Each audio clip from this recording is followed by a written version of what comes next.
مذہبی اصطلاحات کا زیادہ استعمال کاؤنٹر پروڈکٹیو ہو کے رہ گیا ہے۔ مطلب سب اچھی اچھی باتیں کرتے ہیں، سب لوگ سر جھکا کے کچھ جذبات، کچھ احساسات، کچھ اداکاری کرتے ہوئے سن لیتے ہیں، اور وہ جو کہنے والا ہے وہ لوگوں کے جھکے ہوئے سر دیکھ کے سمجھتا ہے کہ یہ بس بات کا اثر ہو گیا، اور بات ختم ہونے کے بعد لوگ کہتے ہیں کہ آپ نے تو ہماری آنکھیں کھول دیں، دل کو بیدار کر دیا۔ تو یہ بیچارہ سادہ لوح مبلغ اور داعی ان باتوں پہ یقین کر کے گویا یہ سمجھتا ہے کہ میری محنت وصول ہو گئی۔ تو درحال ہے کہ اس کی محنت واقعی وصول ہو گئی ہے، کیونکہ اس نے اپنی تعریف سننے کے لیے واعظ کہا تھا، لیکن وہ اس سے تجاوز کر کے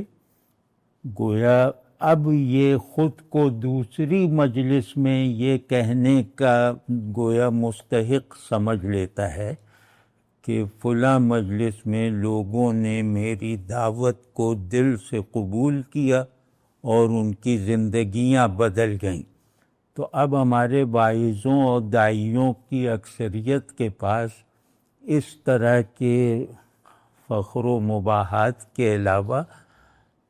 کچھ رہ نہیں گیا ہے۔ تو مذہبی باتیں لوگ ایک تقدس کی فضا بنا کے سن لیتے ہیں، کسی کو رونے کی اداکاری کرنی ہے تو وہ کر لیتا ہے، لیکن یہ کہ کوئی سچا بھی ہو اس وقت اس پہ اثر ہو جاتا ہے، لیکن یہ کہ بس وہ وہاں سے نکلا تو وہ اثر غائب اس طرح ہو جاتا ہے کہ اس کے غائب ہونے کا اگر اسے پتہ بھی چل جاتا ہے تو اس کے اندر کی وہ ملامت ختم ہو جاتی ہے